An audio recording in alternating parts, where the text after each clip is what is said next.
ഒരുപാട് വർഷങ്ങൾക്ക് മുമ്പ് കേരളത്തിലെ ഒരു പഴയ ഗ്രാമത്തിൽ ഇരുട്ട് വീണിരിക്കുകയാണ്.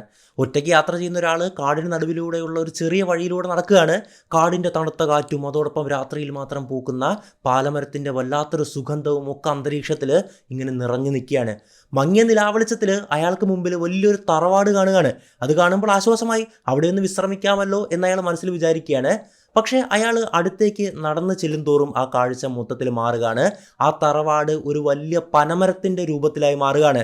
സുഗന്ധം കൂടി വന്ന് അയാൾക്ക് തലകറങ്ങാൻ തുടങ്ങുകയാണ്. പെട്ടെന്ന് ആ പടകൂറ്റൻ പനമരത്തിൻ്റെ പിന്നിൽ നിന്ന് അതീവ സുന്ദരിയായിട്ടുള്ളൊരു സ്ത്രീ പുറത്തേക്ക് വരികയാണ്. വെള്ള സാരിയായിരുന്നു അവൾ ഉടുത്തിട്ടുണ്ടായിരുന്നത്. അവളുടെ മുടിയൊക്കെ കാറ്റിൽ ഇങ്ങനെ പാറിപ്പറക്കുന്നുണ്ടായിരുന്നു. അവൾ അയാളെ നോക്കി പുഞ്ചിരിക്കുകയാണ്. ആ ചിരിയിൽ മയങ്ങി ഒന്നും പറയാൻ പറ്റാതെ അയാൾ അവളുടെ പിന്നാലെ ഇരുട്ടിലേക്ക് നടക്കുകയാണ്. ഒരു മാന്ത്രിക ശക്തി അയാളെ കടന്നു പിടിച്ചതുപോലെ തന്നെ ഒരു സ്വപ്നത്തിൽ എന്ന പോലെ അയാൾ നടന്നു പോവുകയാണ്. പക്ഷേ അയാൾ അറിഞ്ഞിട്ടുണ്ടായിരുന്നില്ല ഒരു യക്ഷിയുടെ കൈകളിലേക്കാണ് താൻ പോകുന്നതെന്ന്.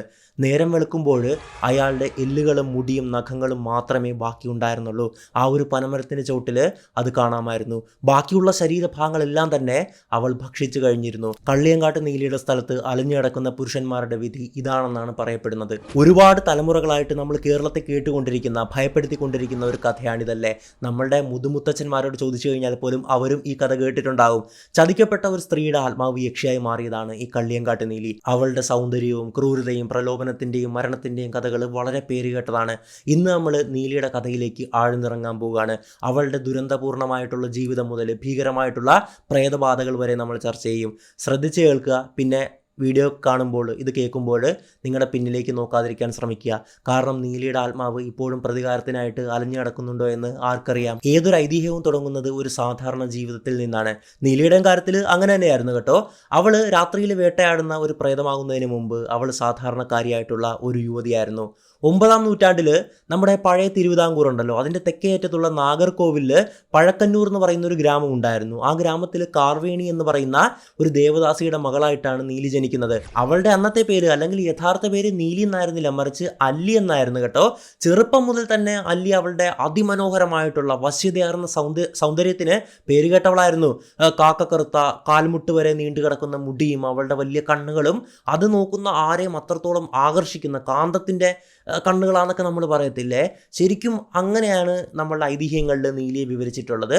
ഒരു അസാധാരണമായിട്ടുള്ള സൗന്ദര്യമായിരുന്നു അവൾക്കുണ്ടായിരുന്നത്. അതായത് ഈ ഭൂമിയിലെ പോലും അല്ല എന്ന് പറയുന്ന ഒരു രീതി ഉണ്ടായിരുന്നു. അതുകൊണ്ട് തന്നെ ദിവ്യമായിട്ടുള്ള സൗന്ദര്യം എന്നൊക്കെ നാട്ടുകാർ വിളിക്കുകയാണ്. ഈ അല്ലി സ്ഥിരമായിട്ട് അവിടുത്തെ ശിവക്ഷേത്രത്തിലൊക്കെ പോകുമായിരുന്നു. അങ്ങനെ കാലക്രമേണ അവിടെ ഉണ്ടായിരുന്ന ഒരു ചെറുപ്പക്കാരനായിട്ടുള്ള പൂജാരി നമ്പിയുമായിട്ട് പ്രണയത്തിലാകുകയാണ്. നമ്പിക്ക് നല്ല സൗന്ദര്യങ്ങളും സ്ഥാനമാനങ്ങളും ഒക്കെ ഉണ്ടായിരുന്നു. ഒരു ഉയർന്ന കുടുംബത്തിലേക്കായിരുന്നു. എന്തായാലും അല്ലിയുടെ സൗന്ദര്യത്തിലും, ചിലർ പറയുന്നത് അവളുടെ കുടുംബത്തിൻ്റെ സമ്പത്തിലും ഒക്കെ അയാൾക്ക് പെട്ടെന്ന് ഒരു ഭ്രമം തോന്നുകയാണ്, ആകൃഷ്ടനാകുകയാണ്. അങ്ങനെ ഇരുവരും അഗാധമായിട്ടുള്ള പ്രണയത്തിലാകുകയാണ്. അങ്ങനെ അവർ കല്യാണം കഴിക്കുകയാണ്. തൻ്റെ ഭർത്താവിനോടൊപ്പം സന്തോഷത്തോടെ ജീവിക്കാമെന്നായിരുന്നു അല്ലി സ്വപ്നം കണ്ടിട്ടുണ്ടായിരുന്നത്. പക്ഷേ അധികം താമസിയാതെ അവരുടെ ദാമ്പത്യത്തിൽ വിള്ളലുകൾ വീഴുകയാണ്, പ്രശ്നങ്ങൾ ഉടലെടുക്കുകയാണ്. നമ്പിയുടെ മനസ്സ് സത്യസന്ധമൊന്നുമായിരുന്നില്ല. അയാൾക്ക് മറ്റ് സ്ത്രീകളുമായിട്ട് പല അവിഹിത ബന്ധങ്ങളും ഉണ്ടായിരുന്നു. കൂടാതെ അല്ലിയുടെ കുടുംബം അവർക്ക് കൊടുത്തിട്ടുള്ള സമ്പത്തിലും അയാളുടെ കണ്ണ് പതിയുകയാണ്. മരുമകന്റെ ദുരാഗ്രഹങ്ങളും ദുശീലങ്ങളും കണ്ടപ്പോൾ അല്ലിയുടെ അമ്മയ്ക്ക് ദേഷ്യം വരികയാണ്. അവർ നമ്പിയെ വീട്ടിൽ നിന്ന് ഇറക്കി വിടുകയാണ്. അന്ന് നമ്മൾ മനസ്സിലാക്കേണ്ടത് മരുമക്കത്തായമായിരുന്നു ഉണ്ടായിരുന്നത്. ഭർത്താവ് ഭാര്യയുടെ വീട്ടിലാണ് താമസിക്കുക. അതുപോലെ തന്നെ ഈ പെൺകുട്ടിയുടെ അച്ഛനമ്മമാരുടെ സ്വത്ത് ഈ മരുമകനാണ് കിട്ടുക. അതാണ് മരുമക്കത്തായം. പിന്നീടാണ് ഈ കുറച്ച് വർഷങ്ങളെ ആയിട്ടുള്ളൂ മക്കത്തായമൊക്കെ വന്നിട്ടല്ലേ. ഈ ഒരു പ്രശ്നങ്ങളൊക്കെ നടക്കുമ്പോൾ, അതായത് അല്ലിയുടെ അമ്മ കാർവേണി നമ്പിയെ വീട്ടിൽ നിന്ന് ഇറക്കി വിട്ടല്ലോ, ഈ ഒരു സമയത്ത് അല്ലി ഗർഭിണിയായിരുന്നു കേട്ടോ. അപ്പോൾ ഇത്രയും പ്രശ്നങ്ങൾ ഉണ്ടായെങ്കിലും, നമ്പിക്ക് പരസ്ത്രീ ബന്ധങ്ങളൊക്കെ ഉണ്ടെങ്കിലും അല്ലിക്ക് നമ്പിയോട് അഗാധമായിട്ടുള്ള സ്നേഹമുണ്ടായിരുന്നു. അങ്ങനെ ഗർഭിണിയായിരുന്നിട്ട് കൂടി ഈ ഇറക്കി വിട്ട നമ്പിയോടൊപ്പം പോകാനായിട്ട് അവൾ തീരുമാനിക്കുകയാണ്. അമ്മയുടെ കണ്ണിൽ നിന്ന് ദൂരേക്ക് പോയി കഴിഞ്ഞു കഴിഞ്ഞാൽ, അതായത് മാറി നിന്ന് കഴിഞ്ഞാൽ അമ്മയുടെ സ്നേഹം വീണ്ടും നന്നായി വരുമെന്ന് അവൾ വിശ്വസിക്കുകയാണ്. അതായത് കുറേ നാൾ വീട്ടിൽ നിന്ന് മാറി നിൽക്കുമ്പോൾ മാതാപിതാക്കൾ തിരിച്ച് അവരെ വിളിക്കാറില്ലേ, അതെല്ലാം പോട്ടെ, ഞാനെല്ലാം ക്ഷമിച്ചു എന്നും പറഞ്ഞിട്ട്. അങ്ങനെ തന്നെയായിരുന്നു അല്ലിയും വിചാരിച്ചിട്ടുണ്ടായിരുന്നത്. ഒരു വെള്ളിയാഴ്ച ദിവസം നമ്പിയുടെ നാട്ടിലേക്ക് അവർ കാൽനടയായിട്ട് യാത്ര ചെയ്യുകയായിരുന്നു. തിരുവിതാംകൂറിൻ്റെ തെക്കേയറ്റത്തുള്ള കള്ളിയൻകാട് എന്ന് പറയുന്ന വിജനമായിട്ടുള്ള കാട്ടിലൂടെയാണ് അവർ നടന്നു പോകുന്നത്. അന്ന് ഈ പറയുന്ന പോലെ നമ്മളുടെ ഗതാഗത സംവിധാനങ്ങളൊന്നുമില്ല. ഒരുപാട് മണിക്കൂറുകൾ നടന്നു വേണമല്ലേ നമ്മൾ മറ്റൊരു ഗ്രാമത്തിലേക്കൊക്കെ എത്താനായിട്ട്. ആ സമയം വേനൽക്കാലമായിരുന്നു കേട്ടോ. അതായത് അന്ന് നല്ല ചൂടുണ്ടായിരുന്നു. അല്ലിയാണെങ്കിൽ 7 മാസം ഗർഭിണി ഗർഭിണിയാണ്. 7 മാസം ഗർഭിണിയായിട്ടുള്ള സ്ത്രീ കിലോമീറ്ററുകളോളം നടക്കുക എന്നൊക്കെ പറയുന്നത് വലിയ പാടാണല്ലേ. അങ്ങനെ ഈ അത്രത്തോളം ക്ഷീണിച്ച അല്ലി വിശ്രമിക്കാൻ വേണ്ടി നമ്പിയോട് ആവശ്യപ്പെടുകയാണ്.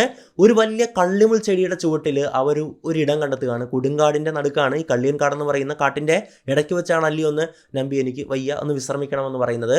അങ്ങനെ അല്ലി നമ്പിയുടെ മടിയിൽ തലവെച്ച് കിടക്കുകയാണ്. അവൾ കണ്ണടച്ചപ്പോൾ ഭർത്താവിൻ്റെ മനസ്സിൽ ചതി നിറഞ്ഞ ചിന്തകൾ ഇങ്ങനെ ഉടലെടുക്കുകയാണ്. അതായത് നമ്മൾ ഒരു ചെകുത്താൻ പ്രവർത്തിച്ചു എന്നൊക്കെ പറയത്തില്ലേ, അതുപോലത്തെ ഒരു സംഭവമായിരുന്നു ഈ ഒരു നമ്പിയുടെ മനസ്സിൽ വന്നിട്ടുണ്ടായിരുന്നത്. അല്ലിയുടെ കയ്യിലെയും കഴുത്തിലെയും സ്വർണ്ണാഭരണങ്ങളിലേക്കും അവളുടെ പണസഞ്ചിയിലേക്കും നമ്പിയുടെ കണ്ടുപോവുകയാണ്. കാരണം വീട്ടിൽ നിന്ന് ഒരുപാട് സ്വർണ്ണങ്ങളും പണങ്ങളും സ്വർണ്ണ നാണയങ്ങളും ആഭരണങ്ങളൊക്കെ കൊണ്ടാണ് അല്ലി വന്നിട്ടുള്ളത്. കാരണം വേറൊരു സ്ഥലത്ത് ജീവിക്കാൻ പോവുകയാണല്ലോ, ഈ ഒരു പൈസയൊക്കെ ആവശ്യമുണ്ടല്ലേ. എന്തായാലും നമ്പി ചിന്തിക്കുകയാണ്, അല്ലിയെ ഇല്ലാതാക്കി കഴിഞ്ഞു കഴിഞ്ഞാൽ തനിക്ക് ലഭിക്കാൻ പോകുന്ന സ്വാതന്ത്ര്യവും സമ്പത്തും ഒക്കെ വളരെ വലുതാണ്. ആ നിമിഷം സ്നേഹമുള്ളൊരു ഭർത്താവ് എന്നതിലുപരി ഈ ഒരു നമ്പി ഒരു കൊലയാളിയായിട്ട് മാറുകയാണ്. ആ കാട്ടിലെ നിശബ്ദമായിട്ടുള്ള ഉച്ചസമയത്ത് നമ്പി ശ്രദ്ധാപൂർവം അല്ലിയുടെ തല മടിയിൽ നിന്ന് എടുത്തു മാറ്റി ഒരു കല്ലിൽ വയ്ക്കുകയാണ്. അല്ലി ഒന്നും അറിയാതെ കിടന്നുറങ്ങുവാണല്ലോ അല്ലേ, നിഷ്കളങ്കയായിട്ട്. 7 മാസം ഗർഭിണിയാണ്. അപ്പോൾ ചരിഞ്ഞ് കിടക്കാൻ തന്നെ വളരെ ബുദ്ധിമുട്ടാവുന്ന ഒരു സമയമാണ്. എന്തായാലും അങ്ങനെ ആ ഒരു പാറയിലേക്ക് തലവെച്ച് കിടത്തുകയാണ്. എന്നിട്ട് അയാൾ ഭാരമുള്ള മറ്റൊരു വലിയ കല്ലെടുക്കുകയാണ്. യാതൊരു ദയയുമില്ലാതെ അയാൾ ഉറങ്ങിക്കിടന്ന സ്വന്തം ഭാര്യയുടെ, അത്രത്തോളം തന്നെ സ്നേഹിച്ച ആ നീലിയുടെ തലയിലേക്ക് ആ കല്ലെടുത്ത് ആഞ്ഞടിക്കുകയാണ്. അഗാധമായിട്ടുള്ള വേദനയിൽ അല്ലി ഞെട്ടി ഉണരുകയാണ്. ചോരയിലൊഴുകുന്ന മുഖവുമായിട്ട് അയാൾ നോക്കിയപ്പോൾ താൻ സ്നേഹിച്ച മനുഷ്യൻ ഒരു ഭീകരജീവിയെപ്പോലെ ആർത്തിയോടെയും ദേഷ്യത്തോടെയും വീണ്ടും കൊല്ലാൻ കൈയുയർത്തി നിൽക്കുന്നതാണ് അല്ലി കാണുന്നത്. ആ ഞെട്ടലിലും ഹൃദയവേദനയിലും അവൾ ഏറ്റവും മോശമായ രീതിയിൽ വഞ്ചിക്കപ്പെട്ടുവെന്ന് മനസ്സിലാക്കുകയാണ്. അവളുടെ അവസാന ശ്വാസം ഉപയോഗിച്ച് അവളൊരു വലിയ അലർച്ച പുറപ്പെടുവിക്കുകയാണ്. അത് സഹായത്തിനുള്ള ഒരു അലർച്ചയായിരുന്നില്ല കേട്ടോ, മറിച്ച് ഒരു ശാപവും പ്രതിജ്ഞയായിരുന്നു. അവളുടെ കുറ്റകൃത്യത്തിന് സാക്ഷിയാകാനും അവളുടെ പ്രതികാരത്തിന് സാക്ഷിയാകാനും അവൾ അടുത്തുണ്ടായിരുന്ന കള്ളിമുൾ ചെടിയെ വിളിക്കുകയാണ്. അല്ലിയുടെ കണ്ണുകൾ മങ്ങുകയാണ്. അവളുടെ തകർന്ന ശരീരം മരണത്തിൽ നിശ്ചലമായി വീഴുമ്പോൾ കാട് ശ്വാസമടക്കി പിടിച്ച് നിൽക്കുകയാണ്. നമ്പി ശ്വാസമെടുക്കാൻ പാടുപെടുകയാണ്. താൻ ചെയ്ത കൊടും പാതകത്തിൻ്റെ ഭാരം അയാളെ അമർത്തുകയാണ്. പക്ഷേ പശ്ചാത്തപിക്കാൻ സമയമുണ്ടായിരുന്നില്ല. അയാൾ വേഗം തന്നെ അല്ലിയുടെ സ്വർണ്ണവളകളും മാലകളും പണസഞ്ചിയും മറ്റ് ആഭരണങ്ങളും ഒക്കെ കൈക്കലാക്കിയിട്ട് ഓടിപ്പോവുകയാണ്. ഭാര്യയുടെ ചോരയിൽ കുളിച്ച ശരീരം കള്ളിമുൾ ചെടിയുടെ വേരുകൾക്കിടയിൽ ഉപേക്ഷിച്ചായിരുന്നു കടന്നു കളഞ്ഞിട്ടുണ്ടായിരുന്നത്. കാട് വീണ്ടും നിശബ്ദമാകുകയാണ്. പക്ഷികളുടെ നേർത്ത കരച്ചിലും കാറ്റിൽ മരങ്ങളുടെ ഇലകൾ ചലിക്കുന്ന ശബ്ദവും മാത്രമേ അവിടെ അവശേഷിക്കുന്നുണ്ടായിരുന്നുള്ളൂ. അല്ലി മരിച്ചിരിക്കുന്നു. നമ്പി വിശ്വസിച്ചത് താൻ കൊലപാതകത്തിൽ നിന്ന് രക്ഷപ്പെട്ടുവെന്നാണ്. അതായത് അന്ന് രാജഭരണമാണല്ലോ, കൊലപാതകത്തിനും കടുത്ത ശിക്ഷകളും കാര്യങ്ങളൊക്കെ ഉണ്ട്. ആരും അറിഞ്ഞില്ല, വളരെ സുഗമമായിട്ട് ഒരു കൊലപാതകം നടത്തി രക്ഷപ്പെട്ടുവെന്നാണ് അദ്ദേഹം വിശ്വസിച്ചിട്ടുണ്ടായിരുന്നത്. പക്ഷേ അദൃശ്യമായ ലോകത്തിൽ ഇരുണ്ട ശക്തികൾ ഉണരുകയാണെന്ന് അയാൾ അറിഞ്ഞിട്ടുണ്ടായിരുന്നില്ല. കള്ളിയങ്കാട്ടിലെ ഈ ദുരന്തം ഒരു പെൺകുട്ടിയുടെ ആത്മാവിനേക്കാൾ ഭീകരമായിട്ടുള്ള ഒന്നിനാണ് ജന്മം നൽകിയത്. ഒരു യക്ഷി ഉയർത്തെഴുന്നേൽക്കാൻ പോവുകയായിരുന്നു. അല്ലിയുടെ ആത്മാവിന് ശാന്തി ലഭിച്ചില്ല. അവളുടെ മരണത്തിൻ്റെ നീതികേടും ജനിക്കാത്ത കുഞ്ഞിൻ്റെ നഷ്ടവും, അതായത് അല്ലി 7 മാസം ഗർഭിണിയായിരുന്നല്ലോ, 2 കൊലപാതകങ്ങളായിരുന്നു അവിടെ നടന്നിട്ടുണ്ടായിരുന്നല്ലേ, അല്ലിയുടെയും അല്ലിയുടെ വയറ്റിൽ വളരുന്ന കുഞ്ഞിൻ്റെയും. അതോടൊപ്പം താൻ ജീവൻ കൊടുത്ത് സ്നേഹിച്ചവൻ ചെയ്ത ചതിയും എല്ലാം തന്നെ അത് ചേർന്ന് മരണശേഷം ഒരു ശക്തമായിട്ടുള്ള കോപമായിട്ട് മാറുകയാണ്. നമ്മൾ കേട്ടിട്ടുള്ള കേരളത്തിലെ എല്ലാ നാടോടിക്കഥകളും അനുസരിച്ച് അസ്വാഭാവികമായിട്ടുള്ള സാഹചര്യങ്ങളിൽ പ്രത്യേകിച്ചും ക്രൂരമായിട്ട് മരിക്കുന്ന സ്ത്രീകൾ യക്ഷിയായിട്ട് തിരികെ വരുമെന്നുള്ളതാണല്ലേ. ഇന്നിറങ്ങുന്ന പല സിനിമകളിൽ പോലും നമുക്ക് ഇതേ ഇതിവൃത്തം കാണാൻ പറ്റും. അതായത് നിയന്ത്രിക്കാൻ കഴിയാത്ത വികാരങ്ങൾ നിറഞ്ഞ പ്രതികാരദാഹിയായിട്ടുള്ള ഒരു സ്ത്രീയുടെ പ്രേതം യക്ഷി. അങ്ങനെ അല്ലിയുടെ ആത്മാവ് കള്ളിയങ്കാട്ടിൽ തന്നെ നിൽക്കുകയാണ്. അവളുടെ കോപവും ദുഃഖവും അവളെ ഭീകരജീവിയായിട്ടുള്ള കള്ളിയങ്കാട്ട് നീലി എന്ന് പറയുന്ന ഒരു യക്ഷിയാക്കി മാറ്റുകയാണ്. എങ്ങനെയാണ് അല്ലിക്ക് നീലി എന്നൊരു പേര് വന്നത്? പലരും പറയുന്നത് കള്ളിയങ്കാട്ടിലെ സുന്ദരിയായിട്ടുള്ള പ്രേതത്തിൻ്റെ കഥ പറഞ്ഞു തുടങ്ങിയപ്പോൾ ആളുകൾ തന്നെ ഇട്ടുകൊടുത്തൊരു പേരാണെന്നുള്ളതാണ്. ഈ പേര് കേൾക്കുന്ന ആരുടെയും ഉള്ളിൽ ഒരു ഭയം ഇപ്പോഴും ഉടലെടുക്കുമല്ലേ. രാത്രിയിൽ ഒറ്റയ്ക്കൊക്കെ കാട്ടിലൂടെ യാത്ര ചെയ്യുമ്പോഴായിരിക്കും ഒരുപക്ഷെ നമ്മളെ ഈ ഭയം വേട്ടയാടുന്നത്. നീലി ഒരു യക്ഷിയുടെ രൂപമെടുക്കുകയാണ്. ജീവിതത്തിലുണ്ടായിരുന്ന പോലെ തന്നെ അവൾ അതീവ സുന്ദരിയായിരുന്നു. അതായത് ഈ ഐതിഹ്യങ്ങളിലൊക്കെ പറയുന്ന പോലെ തന്നെ അവളെ കണ്ടവരെല്ലാം പറയുന്നത് അതീവ സുന്ദരിയായിട്ട് അലസമായിട്ട് പറന്നു കിടക്കുന്ന മുട്ടറ്റം വരെയുള്ള കറുത്ത കാർക്കൂന്തലും അതിമനോഹരമായിട്ടുള്ള രൂപഭാവങ്ങളും ഒക്കെ ആയിട്ടാണ് പ്രത്യക്ഷപ്പെട്ടിട്ടുണ്ടായിരുന്നത്. പക്ഷേ അവളുടെ ആകർഷകമായിട്ടുള്ള പുഞ്ചിരിക്ക് പിന്നിൽ ഒരു രാക്ഷസിയുടെ ദാഹം ഒളിഞ്ഞിരിക്കുന്നുണ്ടായിരുന്നു. അവളുടെ ആദ്യത്തെ പ്രതികാരം മരണത്തിന് തൊട്ടുമുമ്പ് അവൾ ശപിച്ച ആ ശാപത്തിൻ്റെ പൂർത്തീകരണമായിരിക്കും. എന്തായാലും നീലിയുടെ അല്ലെങ്കിൽ അല്ലിയുടെ കൊലപാതകം നടന്ന് ഏകദേശം 1 വർഷം കഴിയുമ്പോൾ നമ്പി വിചാരിക്കുന്നത് താൻ തീർത്തും സുരക്ഷിതനാണെന്നുള്ളതാണ്. കാരണം തന്നെ രാജാവിൻ്റെ ഭടന്മാർ പിടിച്ചില്ല, അത് കുറ്റകൃത്യമായില്ല, അങ്ങനെയൊക്കെ അയാൾ ചിന്തിക്കുകയാണ്. അങ്ങനെ എന്തായാലും ശുചീന്ദ്രം ക്ഷേത്രത്തിനടുത്തുള്ളൊരു കാട്ടിന് സമീപത്ത് കൂടി അയാൾ യാത്ര ചെയ്യുകയായിരുന്നു. അന്നൊരു വെള്ളിയാഴ്ച ദിവസമായിരുന്നു കേട്ടോ, ഉച്ച സമയം. അതായത് അല്ലി മരിച്ച അതേ ദിവസവും അതേ സമയവുമായിരുന്നു അത്. പക്ഷേ ആ ഒരു യാദൃച്ഛികത നമ്പി അറിഞ്ഞിട്ടുണ്ടായിരുന്നില്ല. 1 വർഷം കഴിഞ്ഞല്ലോ, പിന്നെ അതിനെപ്പറ്റി ചിന്തിച്ചില്ല. താൻ സുരക്ഷിതനാണെന്നും പറഞ്ഞല്ലേ അദ്ദേഹം നടന്നിട്ടുണ്ടായിരുന്നത്. എന്തായാലും കാടിൻ്റെ അരികിലുള്ള ഒരു ആൽമരത്തിനടുത്ത് എത്തിയപ്പോൾ നമ്പി ഒരു യുവതിയെ ആൽമരത്തിനടുത്തായിട്ട് കാണുകയാണ്. അവളുടെ കൈകളിൽ ഒരു കുഞ്ഞുമുണ്ടായിരുന്നു. അവളൊരു താരാട്ടുപാട്ട് മൂളുന്നുണ്ടായിരുന്നു. അതായത് നമ്മൾ പല പ്രേത സിനിമകളിലും കണ്ടിട്ടുള്ള പോലെ ആ ഒരു യക്ഷി മൂളുന്ന ഒരു പാട്ടിന് ഭയങ്കര ഒരു പേടിപ്പെടുത്തുന്നൊരു സംഭവം ഉണ്ടായിരിക്കും അല്ലേ, അതുപോലെ തന്നെയായിരുന്നു ആ ഒരു താരാട്ടുപാട്ട് മൂളിയിട്ടുണ്ടായിരുന്നത്. ആ സ്ത്രീ അതിമനോഹരിയായിരുന്നു. അവളുടെ സൗന്ദര്യം ഈ ലോകത്തുള്ളതായിരുന്നില്ല, അങ്ങനെയായിരുന്നു തോന്നിയിട്ടുണ്ടായിരുന്നത്. അവൾ നമ്പിയെ നോക്കി പരിചിതമായിട്ടുള്ള, അത്രത്തോളം പരിചയമുള്ള ഒരു വ്യക്തിയെപ്പോലെ പുഞ്ചിരിക്കുകയാണ്. നമ്പി ആ ഒരു ചിരിയിൽ മയങ്ങിപ്പോവുകയാണ്, ഒരു മന്ത്രത്തിൽ എന്ന പോലെ മയങ്ങുകയാണ്. ആ ഒരു സ്ത്രീയോടൊപ്പം അവളുടെ പിന്നാലെ അയാൾക്ക് നടക്കാനായിട്ട് തോന്നുകയാണ്. ആ സ്ത്രീ എപ്പോഴും ഏതാനും അടി മുന്നിലുണ്ട്, കളിയാക്കിയും ക്ഷണിച്ചും കൊണ്ട് പിന്നിലേക്ക് നോക്കുകയാണ്. നമ്പി ഈ ഒരു മന്ത്രത്തിന് കീഴിലായതുപോലെ അവളെ പിന്തുടർന്ന് അവളുടെ പിന്നാലെ പോവുകയാണ്. ഒടുവിൽ അയാൾ ഒരു ചെറിയ കാട്ടുപ്രദേശത്ത് എത്തുകയാണ്. അവിടെ ഉയരം കൂടിയ പുല്ലുകൾക്കും വളഞ്ഞ മരങ്ങൾക്കുമിടയിൽ തൻ്റെ ഭാര്യയുടെ അവസാന നിമിഷങ്ങൾക്ക് സാക്ഷിയായി നിന്ന അതേ കള്ളിമുൾ ചെടിയും കിടപ്പുണ്ടായിരുന്നു. അയാൾ ഉപയോഗിച്ച മൂർച്ചയുള്ള കല്ലുകളും അവിടെ ചിതറിക്കിടക്കുന്നുണ്ടായിരുന്നു. അതിലൊന്നിൽ പഴയ ചോരക്കറ പോലെ എന്തോ ഒരു കറുത്ത പാടും കാണായിരുന്നു. നമ്പിയുടെ ഹൃദയം വേഗത്തിൽ മിടിക്കുകയാണ്. ഈ സ്ഥലം ഭയാനകവും പരിചിതവുമൊക്കെ ആയിട്ട് അയാൾക്ക് തോന്നുകയാണ്. എവിടെയോ ഞാൻ ഈ സ്ഥലം കണ്ടിട്ടുണ്ടല്ലോ എന്നൊക്കെ തോന്നുകയാണ്. പക്ഷേ ആ സുന്ദരിയായ അപരിചിത സ്ത്രീ അയാൾക്ക് ചിന്തിക്കാൻ പോലും സമയം കൊടുത്തിട്ടുണ്ടായിരുന്നില്ല. നമ്പി ഒരു മയക്കത്തിലെന്ന പോലെയാണല്ലോ, ഒരു മന്ത്രത്തിന് കീഴിലെന്ന പോലെയാണ് പെരുമാറുന്നത്. അവൾ കള്ളിമുൾ ചെടിയുടെ അടുത്ത് നിന്നിട്ട് നമ്പിയോട് അവിടെ വിശ്രമിക്കാനായിട്ട് ആംഗ്യം കാണിക്കുകയാണ്. ക്ഷീണിതനായിട്ടുള്ള നമ്പി, അതായത് ഒരുപാട് നടന്നാണല്ലോ വന്നിരിക്കുന്നത്, നമ്പി അവിടെ നിലത്തിരിക്കുകയാണ്. വിചിത്രം എന്ന് പറയട്ടെ, അല്ലി ഒരിക്കൽ തൻ്റെ തല നമ്പിയുടെ മടിയിൽ വെച്ച് വിശ്രമിച്ചതുപോലെ അയാൾ അവളുടെ മടിയിൽ തല വയ്ക്കുകയാണ്. ആ സ്ത്രീ ഒരു മധുരമായിട്ടുള്ള പാട്ട് മൂളിക്കൊണ്ട് അയാളുടെ മുടിയിഴകളിലൂടെ ഇങ്ങനെ വിരലോടിക്കുകയാണ്. നമ്പിക്ക് പെട്ടെന്ന് ഉറക്കം വരികയാണ്. കാരണം ഒരു താരാട്ട് പോലെയാണ് ആ പാട്ട്. ക്ഷീണിതനുമായിരുന്നല്ലേ, പക്ഷേ പെട്ടെന്ന് ആ പാട്ട് നിലയ്ക്കുകയാണ്. അതീവ വേഗത്തിൽ പെട്ടെന്ന് ആ യുവതിയുടെ മൃദുവായിട്ടുള്ള കൈ അസാധാരണമായിട്ടുള്ള ശക്തിയോടെ നമ്പിയുടെ കഴുത്തിൽ വരിഞ്ഞു മുറുകാണ്. നമ്പിയുടെ കണ്ണുകൾ ആ ഒരു ഞെട്ടലിൽ തുറക്കുകയാണ്. കണ്ണ് തുറന്നപ്പോൾ സുന്ദരിയായിട്ടുണ്ടായിരുന്ന യുവതി ആയിരുന്നില്ല അവിടെ അയാൾ കണ്ടിട്ടുണ്ടായിരുന്നത്. മറിച്ച് അവളുടെ സ്ഥാനത്ത് അവളുടെ യഥാർത്ഥ രൂപത്തിലുള്ള നീലിയാണ് അയാൾ കണ്ടത്. രക്തത്തിൽ കുളിച്ചതും രോക്ഷാകുലവുമായിട്ട് ഉള്ളൊരു സ്ത്രീയുടെ രൂപം. അവളുടെ സുന്ദരമായ മുഖം കോപം കൊണ്ട് വികൃതമായിരുന്നു. അവളുടെ കണ്ണുകൾ വഞ്ചനയുടെ വേദനയിൽ ആളിക്കത്തുകയാണ്. മരണസമയത്ത് അല്ലി എങ്ങനെയായിരുന്നോ അതുപോലെ തന്നെയായിരുന്നു അവൾ പ്രത്യക്ഷപ്പെട്ടിട്ടുണ്ടായിരുന്നത്. 7 മാസം ഗർഭിണിയായിട്ട്, നിറവയറുമായിട്ട്, വസ്ത്രങ്ങൾ ചോരയിൽ കുളിച്ച് തല തകർന്ന്, എന്നിട്ടും അസാധാരണമായിട്ടുള്ള ജീവനോടെ അയാളുടെ മുന്നിൽ നിൽക്കുകയാണ്. അയാൾക്ക് കാണുന്നതൊന്നും വിശ്വസിക്കാൻ സാധിക്കുന്നില്ല. താൻ കൊന്ന അതേ അല്ലി ഇവിടെ ജീവനോടെ നിൽക്കുന്ന പോലെയായിരുന്നു അയാൾ കണ്ടിട്ടുണ്ടായിരുന്നത്. നമ്പി അലറി നിലവിളിച്ച് രക്ഷപ്പെടാൻ ശ്രമിക്കുകയാണ്. പക്ഷേ നീലിയും ഒരു വലിയ അലർച്ച പുറപ്പെടുവിക്കുകയാണ്. ആ ശബ്ദം അത്രയും ഭീകരവും രോക്ഷാകുലവുമായിരുന്നു. കാട്ടിലെ ഏറ്റവും ഉയർന്ന മരങ്ങളെ പോലും പിഴുതെടുക്കാൻ ശേഷിയുള്ള ഒരു അലർച്ചയായിരുന്നു നീലി അഥവാ അല്ലി പുറപ്പെടുവിച്ചിട്ടുണ്ടായിരുന്നത്. അത്രത്തോളം ശക്തി ഉണ്ടായിരുന്നു എന്നാണ് പറയപ്പെടുന്നത്. ആ അലർച്ചയുടെ പ്രതിധ്വനിയിൽ ആ സ്ഥലം മുഴുവൻ കുലുങ്ങുകയാണ്.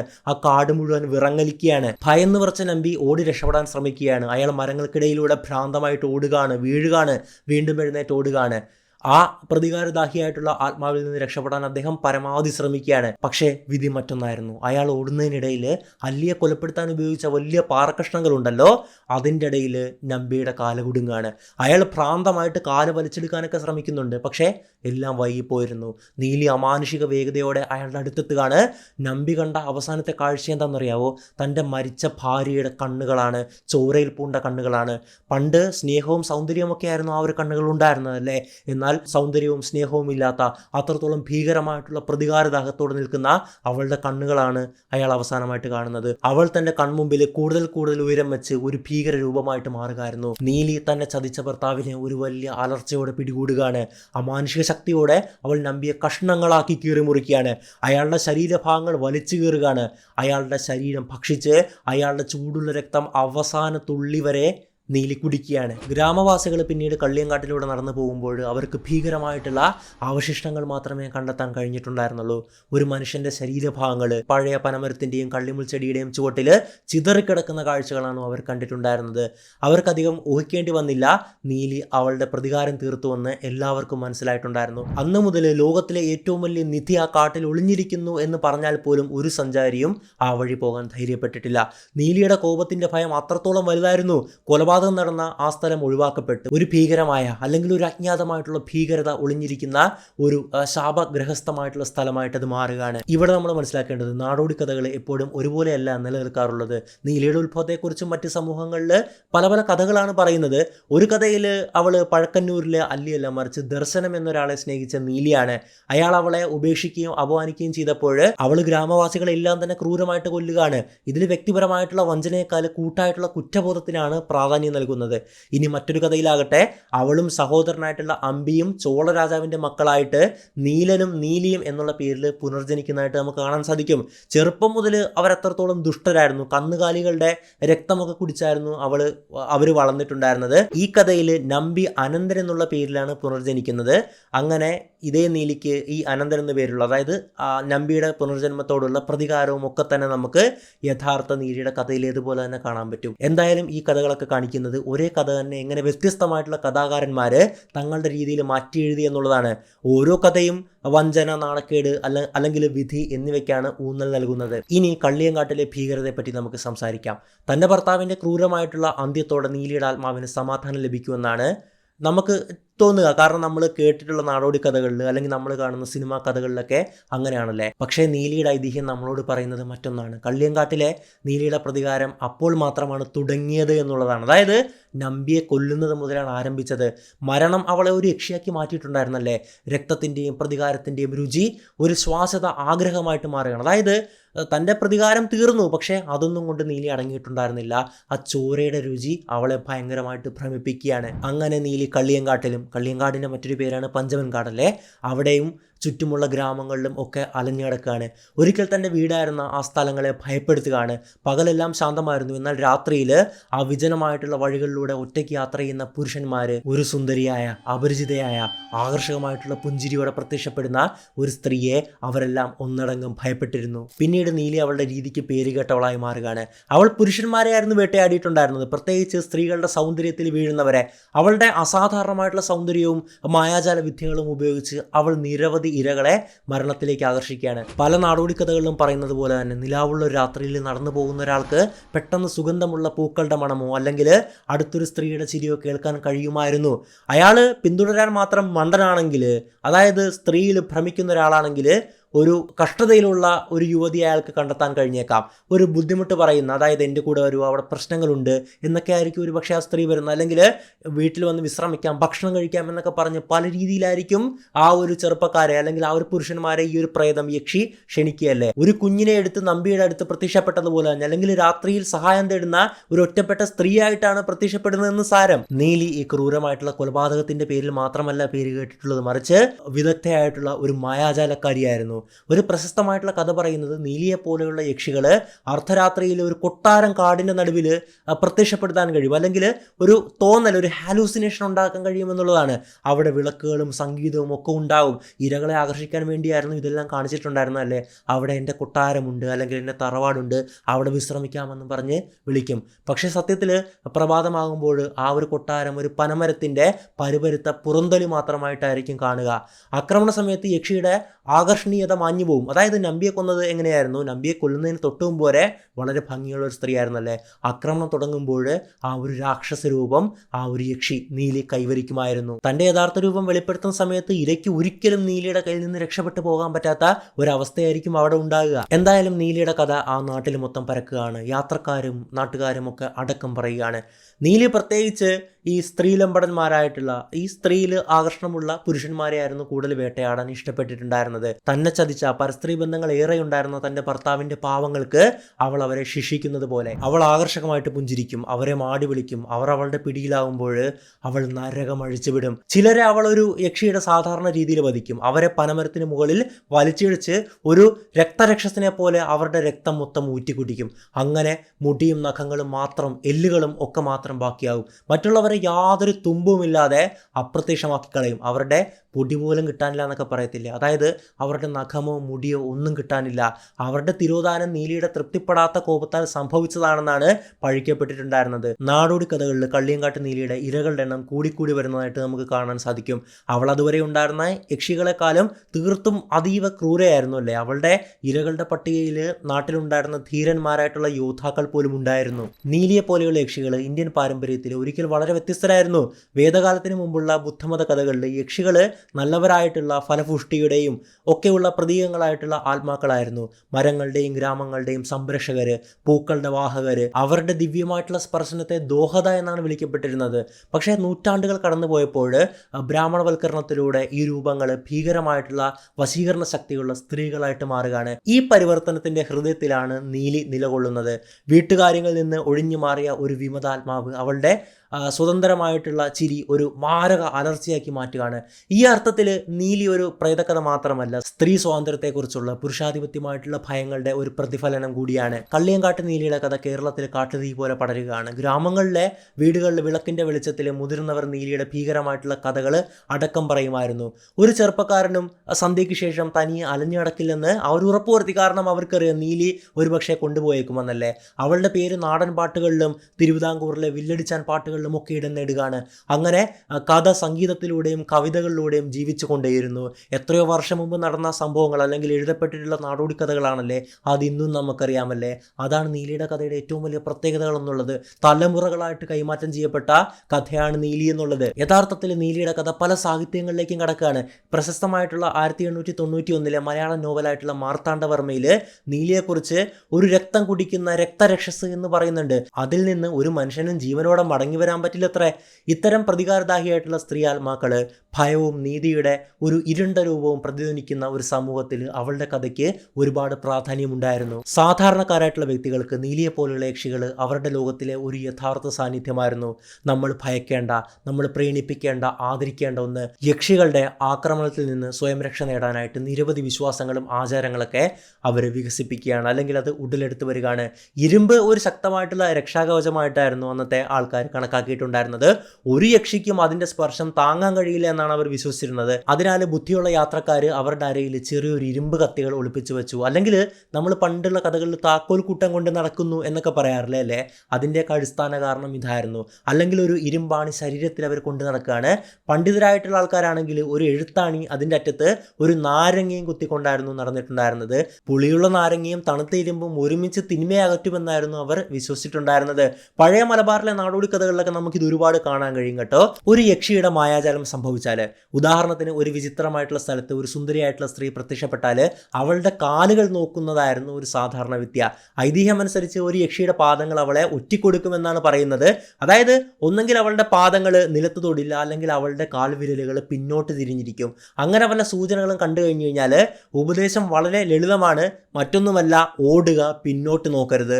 അതോടൊപ്പം കയ്യിൽ ഈ ഒരു ഇരുമ്പാണിയോ അല്ലെങ്കിൽ ഇരുമ്പിന്റെ താക്കോൽ കൂട്ടങ്ങളോ ഒക്കെ കരുതുക. മറിച്ച് ദൈവവിശ്വാസത്തിൽ ആഴത്തിൽ വേരൂന്നിയ ആൾക്കാർ എന്താ ചെയ്യുക? മറ്റു വഴികളായിരുന്നു അല്ലേ അവർക്കുണ്ടായിരുന്നത്. മന്ത്രങ്ങൾ ഉരുവിട്ടും പ്രാർത്ഥനമാലകൾ മുറുകെ പിടിച്ചും അല്ലെങ്കിൽ രാത്രിയിൽ യാത്ര ചെയ്യുമ്പോൾ ഒരു വിശുദ്ധ പുസ്തകം കൊണ്ടു നടന്നും ഒക്കെ അവർ ഈ യക്ഷിയെ പ്രതിരോധിക്കുകയാണ്. വാസ്തവത്തിൽ നീലിയുടെ പിടിയിൽ നിന്ന് ദൈവനാമം വിളിച്ചതുകൊണ്ടോ സംരക്ഷണത്തിനായിട്ടുള്ള ഏതെങ്കിലും മന്ത്രത്താലോ രക്ഷപ്പെട്ട ചില ഭാഗ്യവാന്മാരായിട്ടുള്ള ആളുകളുടെ കഥകളൊക്കെ പറയുന്നുണ്ട് കേട്ടോ. ഒരു കഥയിൽ ഒരു യക്ഷി പിന്തുടർന്നുകൊണ്ടിരിക്കുന്ന യുവാവ് ഒരു ക്ഷേത്രക്കുളത്തിന്റെ അതിർത്തിയിൽ വെച്ച് രക്ഷപ്പെട്ടതായിട്ട് പറയുന്നുണ്ട്. കാരണം വിശുദ്ധ സ്ഥലമായതിനാൽ യക്ഷിക്ക് അവിടെ പ്രവേശിക്കാൻ സാധിക്കില്ലല്ലോ. ഇതൊക്കെ ഐതിഹ്യങ്ങളിൽ പറയുന്ന കഥകളാണ് കേട്ടോ. എന്നാൽ നീലിയെ പോലുള്ള യക്ഷികൾ ഭയവും വെറുപ്പും മാത്രമായിരുന്നില്ല, യക്ഷിയുടെ രൂപം ആകർഷണതയും ഉണ്ടാക്കുകയാണ്.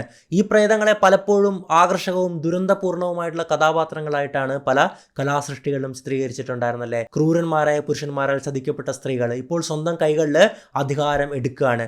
സ്ത്രീകൾക്ക് പരിമിതമായിട്ടുള്ള സ്ഥാനമാനങ്ങൾ ഉണ്ടായിരുന്ന ഒരു സമൂഹത്തിൽ യക്ഷി ഒരു മുന്നറിയിപ്പ് കഥയും ഒരു തരത്തിൽ നാടോടി കഥകളിലെ പ്രതികാരം ചെയ്യുന്ന നായികയും ഒക്കെ ആയിരുന്നു. ശരിയാണ്, ആളുകൾ നീലിയെ ഭയപ്പെട്ടിരുന്നു. പക്ഷെ അവളെ ഒരു രാക്ഷസിയാക്കി മാറ്റിയത് എന്താണെന്ന് അവർക്ക് മനസ്സിലായി. അവളൊരു ദുഷ്ടയാകുന്നതിന് മുമ്പ് ഒരു ഇരയായിരുന്നു അല്ലേ. ഈ സഹതാപപരമായിട്ടുള്ള തോന്നലുണ്ടല്ലോ നീലിയെ കേരളത്തിന്റെ സാംസ്കാരിക ഭാവനയിൽ ഒരു സങ്കീർണമായിട്ടുള്ള കഥാപാത്രമാക്കി മാറ്റുകയാണ്. യക്ഷിയിൽ നിന്നുള്ള സംരക്ഷണത്തിനായിട്ട് ഉപയോഗിച്ചിരുന്ന വസ്തുക്കൾക്കും പല അർത്ഥങ്ങളുണ്ടായിരുന്നു കേട്ടോ. ഉദാഹരണം നാരങ്ങയും എഴുത്താണിയും. എഴുത്താണി എന്ന് പറഞ്ഞാൽ മറ്റൊന്നുമല്ല, പണ്ട് പനയോലകളിലായിരുന്നല്ലോ എഴുതിക്കൊണ്ടിരുന്നത്. അതിൽ എഴുതാൻ വേണ്ടി ഉപയോഗിക്കുന്ന വസ്തുവാണ് എഴുത്താണി എന്നറിയപ്പെട്ടിരുന്നത് അല്ലേ. അപ്പോൾ ഇത് മാന്ത്രികമായിട്ടുള്ള ഒന്ന് മാത്രമായിരുന്നില്ല, മറിച്ച് മറ്റൊന്നിൻ്റെ പ്രതീകമായിരുന്നു. പ്രതിരോധമായിട്ടുള്ള ഇരുമ്പ്, ശുദ്ധിയായിട്ടുള്ള നാരങ്ങ, അരാജകത്വത്തിനെതിരെയുള്ള അറിവ് വിജയിക്കുന്നതിൻ്റെ പ്രതീകമായിട്ടുള്ള എഴുത്ത്. കാരണം വിദ്യാഭ്യാസം വലിയൊരു സംഭവമാണല്ലോ, എഴുത്തെന്ന് പറയുന്ന വലിയൊരു കാര്യമാണല്ലേ. ഈ രീതിയിൽ നോക്കുവാണെങ്കിൽ നീലിയുടെ കഥ സാംസ്കാരികമായിട്ടുള്ള പാഠങ്ങളും ഉൾക്കൊള്ളുന്നുണ്ടല്ലേ. അതോടൊപ്പം പുരുഷന്മാരുടെ അതിയായിട്ടുള്ള ആഗ്രഹങ്ങൾക്കും അത്യാഗ്രഹങ്ങൾക്കും എതിരായിട്ടുള്ള ശക്തമായിട്ടുള്ള മുന്നറിയിപ്പ് കൂടെയാണ്. കൂടാതെ അടിച്ചമർത്തലുകളെ ധിക്കരിച്ച സ്ത്രീകളുടെ ഒളിഞ്ഞിരിക്കുന്ന ശക്തിയെക്കുറിച്ചുമാണ് നീലി സമൂഹത്തെ ഓർമ്മിപ്പിക്കുന്നത്. കാലക്രമേണ നീലി അടക്കമുള്ള ചില യക്ഷികളെ ചില പ്രദേശങ്ങളിൽ സ്ഥലങ്ങളിൽ ആരാധിക്കപ്പെടാൻ തുടങ്ങുകയാണ്.